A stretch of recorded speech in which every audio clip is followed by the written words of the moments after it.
તમારે ઘરે કદાચ રામ આવે ને રામ એમ કહે કે હું તમારે જોઈ, કૃષ્ણ કદાચ આવે ને એમ કે તમારે હું જોઈ, તો જો તમને સદગુરુ ખાસા મળ્યા હોય તો તમારી કોઈ માન ન હોય. કારણ કે રામને જે વસ્તુ આપી છે એ જ આપણને આપી છે, કૃષ્ણને જે વસ્તુ આપી છે એ આપણને આપી છે, માતાજીને જે વસ્તુ આપી છે એ જ આપણને આપી છે ગુરુ મહારાજે.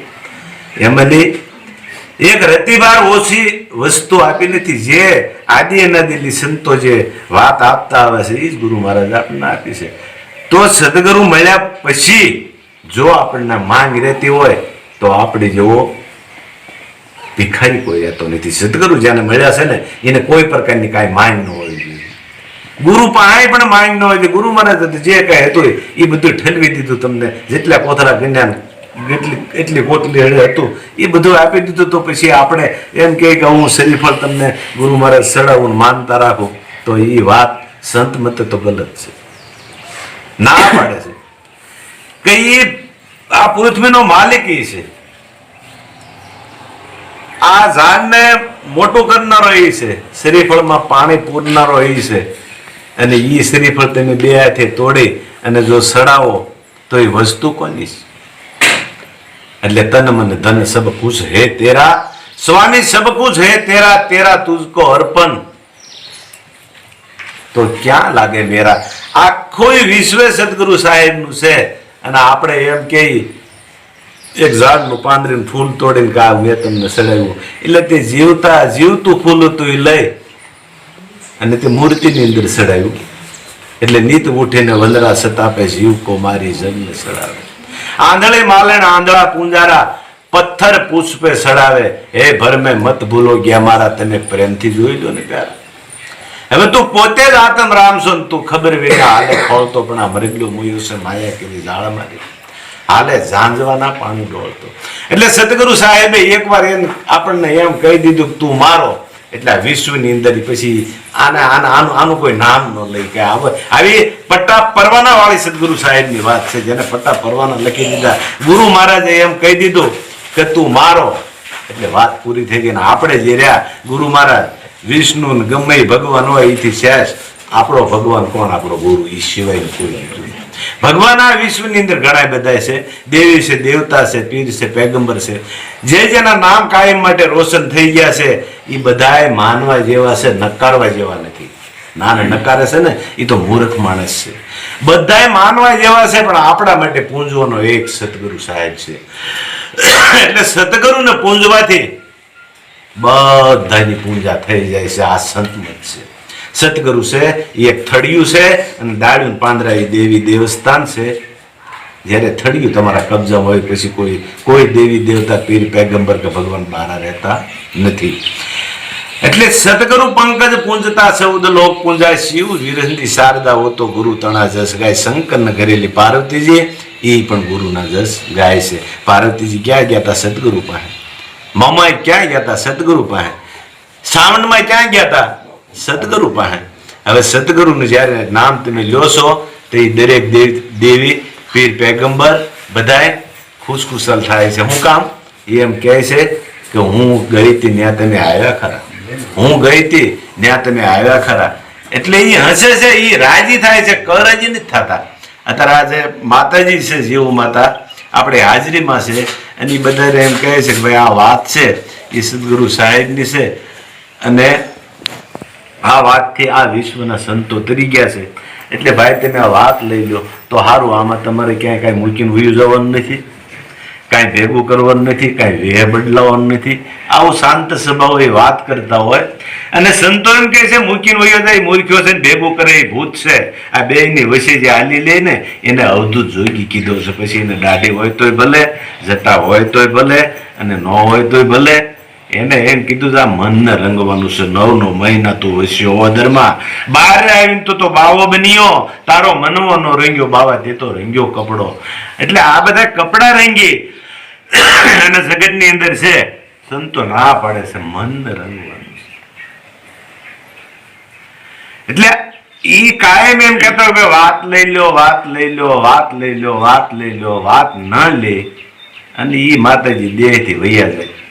હવે એ વૈયા જાય પછી પાછા એમ કહેતા ભાઈ જીવમાં આપણને આ વાત લેવાનું કહેતા પણ આપણે કાંઈ સમજ્યા નહીં અને એ તો પરમપદને પામી ગયા. હવે આપણે વાત આપણે લઈ લેવી છે. એ વાત લઈ લે ત્યારે એ ક્યાં જાય છે? સદગુરુ શરણે. માતાજી ક્યાં ગયા હતા? સદગુરુ શરણે. સંતો ક્યાં ગયા હતા? સદગુરુ શરણે. હવે સદગુરુ શરણે જયારે જાય છે, જયારે બંજી કરે ને તો એ જીવમાં છે ને એ ત્યાં સદગુરુ શરણે ગયા તો એ પછી રાજી થાય છે કે હું મારો દેહ હતો ને કહેતો તો કહેતી હતી તો એ ન આવ્યા પણ અત્યારે આવ્યા તો ખરા. એટલે એ રાજી થાય છે, કરાજી થતા નથી. ઘણા એમ કહે છે કે આવડા ગુરુ બોધવાળા છે એ માતાજી નથી માનતા, પણ સદગુરુનું નામ લેવાથી 14 લોકની પૂજા થાય. કોઈ દેવી દેવતા પીર પેગંબર બાકી રહેતું નથી. આવો સદગુરુ સત ઈ જ ગુરુ, ગુરુ કોઈ વ્યક્તિ નહીં, સત ઈ જ ગુરુ. એટલે એવા ગુરુ મહારાજ આપણને મળ્યા છે, ખોડીદાસ બાપુને મળ્યા છે. અને ઈ ગુરુ મહારાજ એમ કીધું કે તું મારો એમ કહી દીધું એટલે આ વિશ્વની અંદર તમને તમારું કોઈ નામ મળે. અને એને ક્યાં સુધી કીધું? હે તું પ્રાણથી છે પ્યારો, હું તારો તું છે મારો, કોઈ માને કે ન માને, બીજા કોઈ માને કે ન માને, તારો મારો મેળ છે. બસ જગત નું પછી કઈ નથી જોવાનું. આ તું પ્રાણ થી છો પ્યારો, તું મારો હું સૌ તારો, કોઈ માને કે ન માને, પણ યાર સો તું મારો. આ જીવનના એ સુર સાલે આ એક તાર દિલમાં. આ જીવનના સુર આવેલા છે એક તાર આ જીવનની અંદર, પણ આ બોલનારો ક્યારે વયો જાય એનું કોઈ ગેરંટી કરી?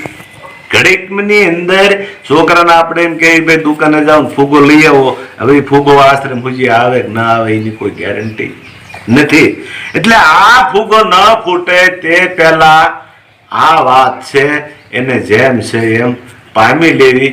આવી સદગુરુનો સંદેશો છે.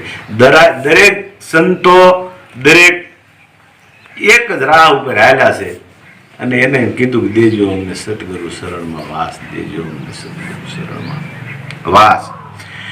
એટલે જે જે સંતનો મતે જે હાલી ગયા છે અને બીજાનો મત લીધો છે એમાં થોડીક બાંધછોડ થઈ છે.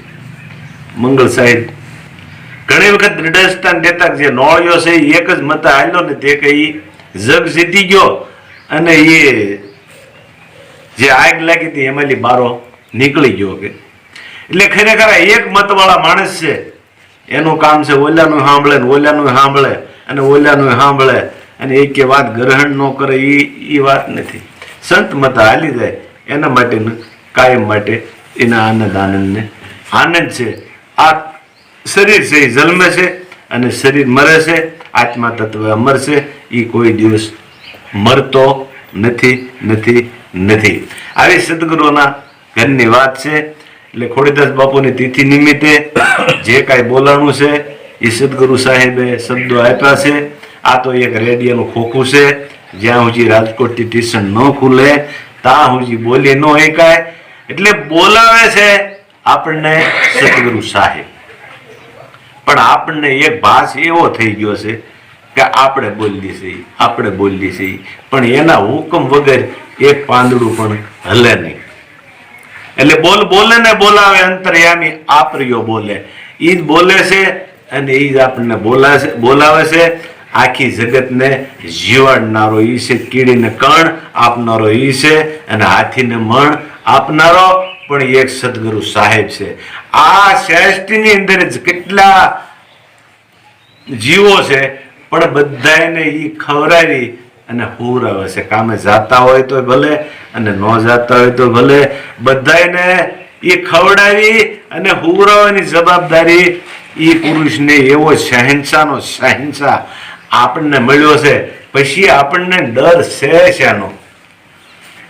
આપણને કોઈ વાત આપવામાં એને બાકી જ નથી રાખ્યું. જ્યાં વિશ્વના સંતોને આપી એ જ આપણને વાત આપી છે. કોઈને બાકી તો આપણામાં એને કાંઈ વારો તારો કર્યો નથી.